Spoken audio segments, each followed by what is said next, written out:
Okay, so we were discussing bringing up Kari, है ना। हमने डिस्कशन किया था। Can anybody just summarise up to what we have studied up to now. Sir हमने पढ़ा था कि करी एक छोटा सा बच्चा था, हाथी का बच्चा, जिसको उसने लाया, उसे एक परिवार ने पाला था। तो उसके लिए एक वो हर 16 किलो केला खाता था। केला नहीं, घास फूस और जामुन, इस टाइप की जंगल के फल मूल ये सब खाता था।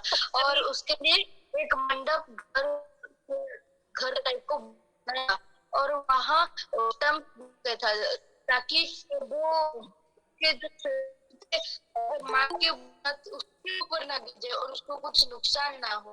तो करी का ध्यान वो फैमिली के बच्चे ध्यान रखा करता था।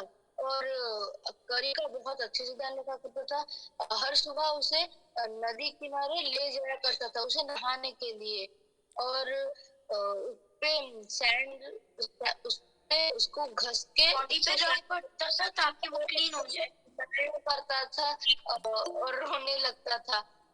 और वो एक बार एक बच्चे को भी बचाया था। एक बार एक बार उस बच्चे ने जंगल में करी को छोड़ के उस जगह के उसके लिए खाना लेने के लिए गया था। और तभी वो जो आया तो देखा करी नहीं था। करी का आवाज सुनाई दे रहा है, तो वो टेंशन में पड़ गया, करी कहीं मुसीबत में तो नहीं।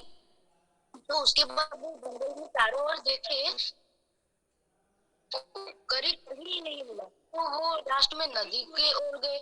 नदी की ओर देखा कि एक बहुत लंबा सा चीज काला सा एक नदी में गिरा हुआ है। और ध्यान से देखने से पता चला कि वो करी का सूंड है। तो करी वहां फंसा था, वो एक बच्चे को बचा रहा था। तो करी बचाने के लिए बच्चा भी गया। तो कोहली ने उस बच्चे को बचाने लगा, पर वो बच्चा पानी में डूबने लगा। फिर उसे थोड़ा सा लगा कि पानी का लेवल बहुत कम है, वो ज्यादा डीप नहीं है। और तो वो उसने तैरा और गरीब बाहर आया, जोर से चिल्लाया।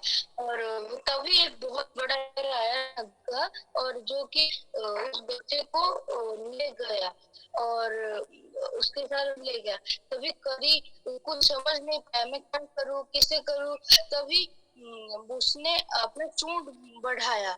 तो वो जो बच्चा था और वो बच्चा जो पानी में पहले से गिरा हुआ था वो भी उसके साथ आ गया। और तब उसके बाद उसे मंडप में लेके आ गए। एक दिन किसी ने उसको केला खाने के लिए दे दिए। उसके बाद से केला उसको बहुत पसंद आ गया और उसका फेवरेट खाना केला बन गया। और उनके टेबल में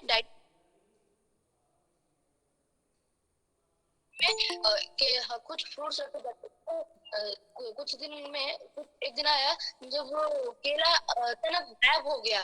तो सारा शक वो बच्चे पर गया। तो उसके पेरेंट्स उसको डांटने लगे। पर बच्चा तो निर्दोष था, क्योंकि उसने कुछ चुराया ही नहीं था। तो वो शक में तब वो सोचने में पड़ गया कि जब मैंने केला, फिर उसके बाद भी केला disappear हो गया।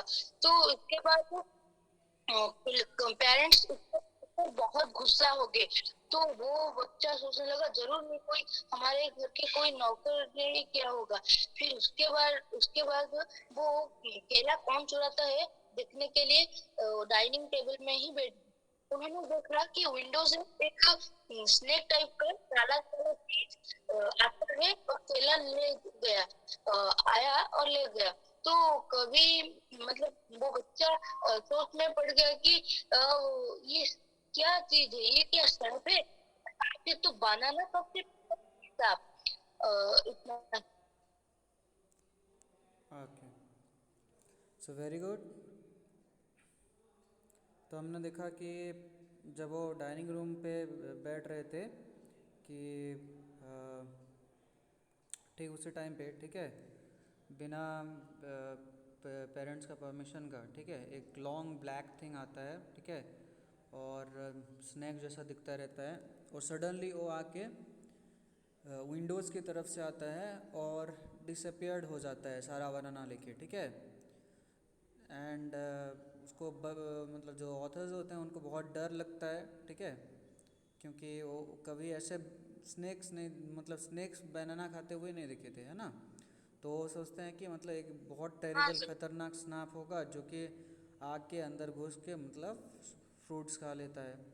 तो रूम्स के बाहर से निकले और निकलने की कोशिश की, और थोड़ा मतलब उनको डर भी था, और ये भी फील कर रहे थे कि मतलब स्नैक फिर से बाहर आ जाएगा, है ना।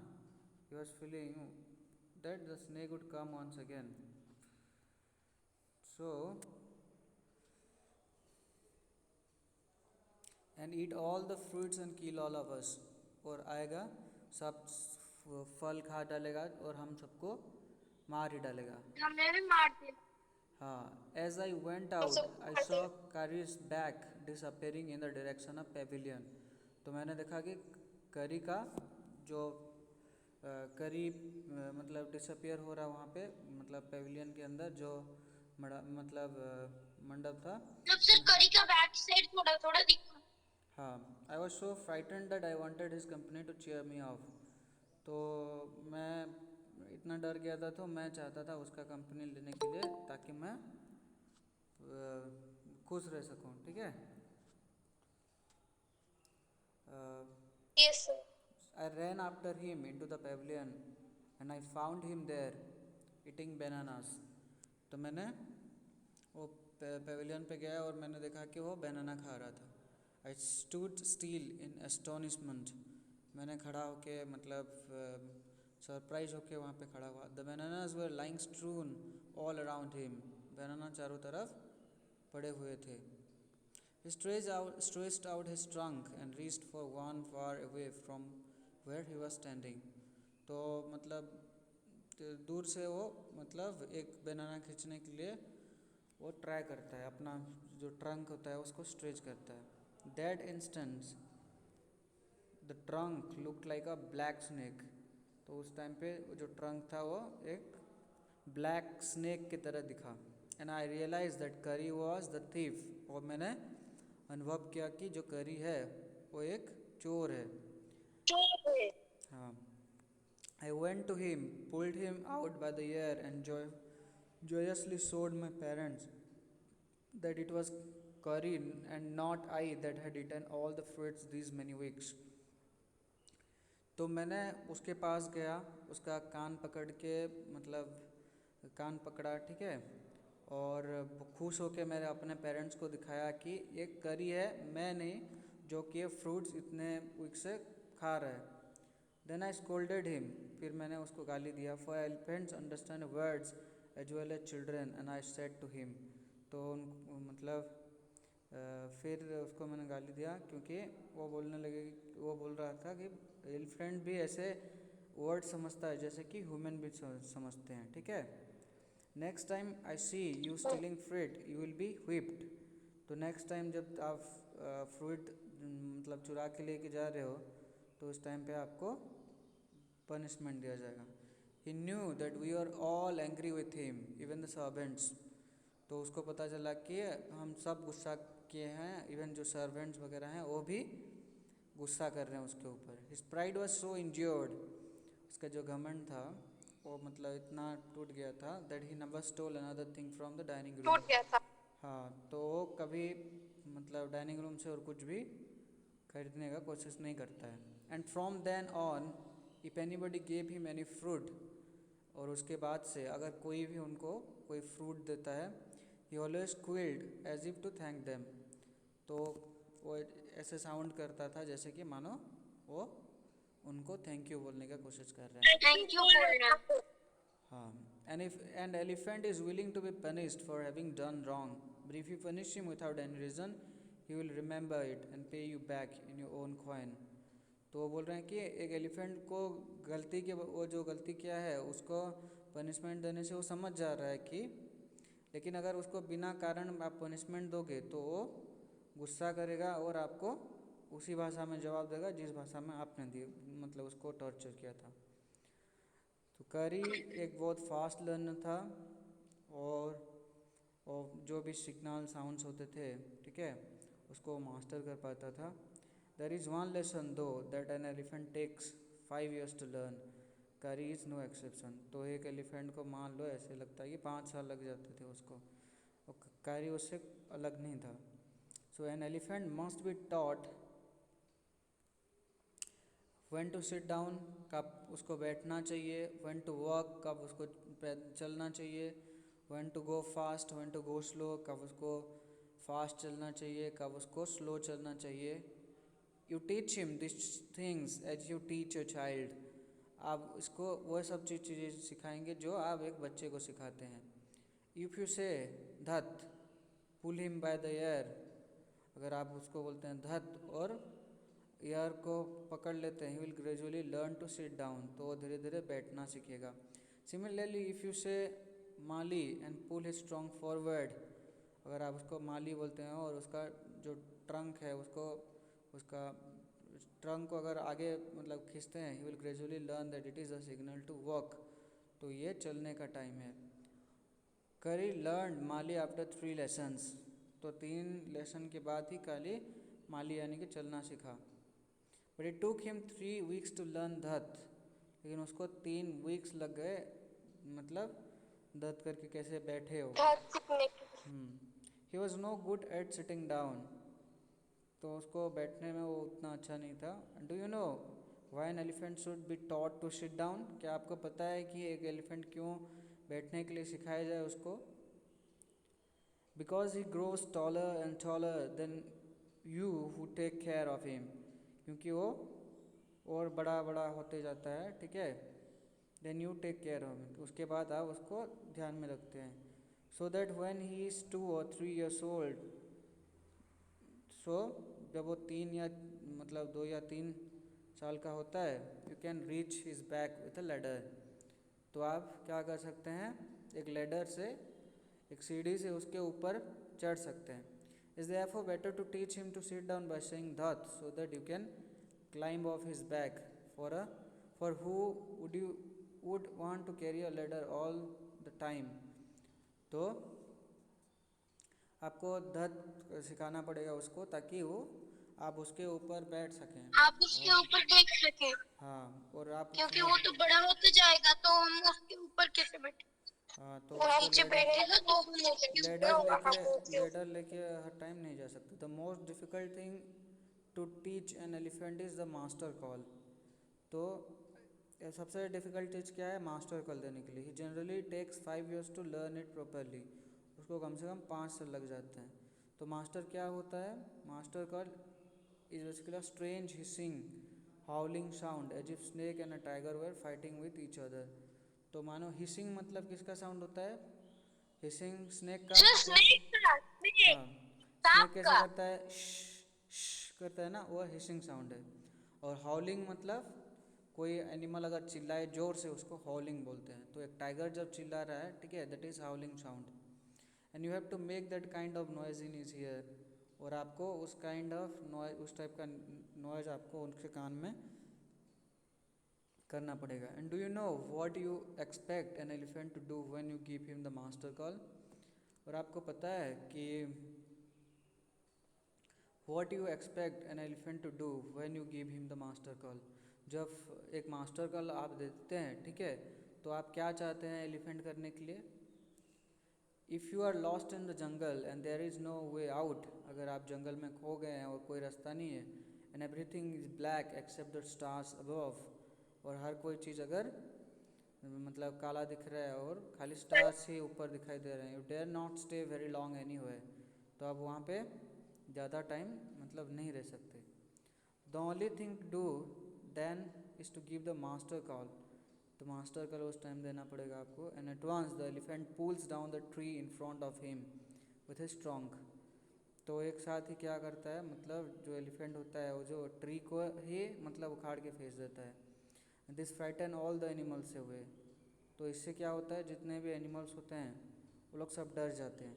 As a tree comes crashing down, और जब ट्रीज गिर जाता है, monkeys wake from sleep, run branches, run from branch to branch, तो जो ट्री मतलब क्रैश हो गया, गिर गया, तो सब मंकी जितने वो उड़ जाते हैं अपने स्लीपिंग से और रन करने लगते हैं एक ब्रांच से दूसरे ब्रांच तक, ठीक है। You can see them in the moon light, आप उसको मून लाइट में भी देख सकते हो। You can almost see the stage stags running in all direction below, और आप सबको मतलब जो स्टैग्स क्या होते हैं, व्हाट इज स्टैग्स? क्या sir? What is Stag? STAG, Stag.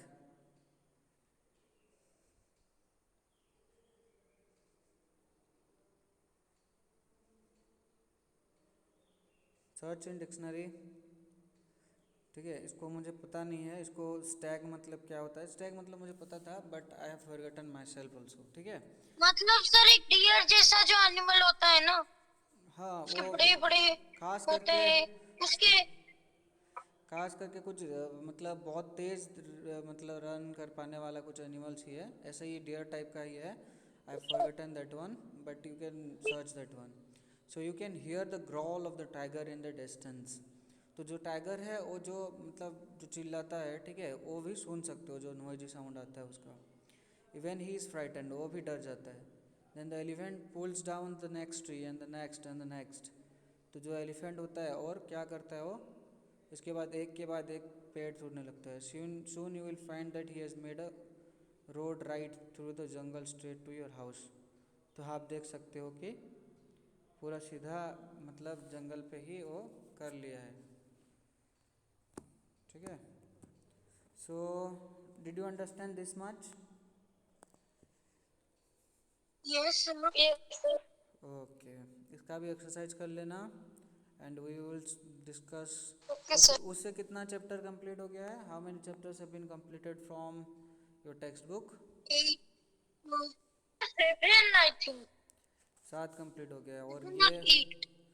और ये इसमें 2 ठो ना, ठीक है। सो वेरी गुड, इसको भी मैं अपलोड कर दूंगा, ठीक है। और आवाज़ कम आ रही है ओके ना, सर। शायद मैं एक ईयरफोन, हाँ सर, आवाज ईयरकॉर्ड लगाने से ठीक सुनाई दे रहा है, हाँ, ईयरकॉर्ड नहीं लगाने से सुनाई थोड़ा नहीं, कम दे रहा है। ईयरफोन एक मैं यहाँ पे इसका साउंड को मतलब ये अच्छा सा, मेरा ईयरफोन ख़राब हो गया है, एक अच्छा ईयरफोन ले आऊँ, हेडफोन लेके आएंगे तो उससे शायद आवाज़ ठीक रहेगा, ठीक है। So will try that one also later on. और ओके। ठीक है, उससे रिवाइज करते रहो, क्योंकि रिवाइज कर लोगे तो इजी होता है एसोसिएट करना, ठीक है। और इससे यस सर। आगे भी तुम्हारा चैप्टर्स वगैरह है, इफ़ यू वांट टू मतलब क्लास 8 फीड ये सब चीज़ों का भी डाला गया है उस पर, क्लास 8 9 का, ठीक है। हाँ सर, मैं देखी तो हूँ। उसको भी देखना चाहोगे तो उसको भी देख सकते हो, कोई दिक्कत नहीं है, ठीक है। क्योंकि इधर यहाँ से नॉलेज ओके लेना, सर। वहाँ से नॉलेज लेना कोई गलत बात नहीं है, यू कैन टेक इट, ठीक है। So see you okay later, sir. Bye for now. Okay sir, thank you sir, bye sir, have a nice day sir. Bye sir, thank you sir, bye sir, bye sir.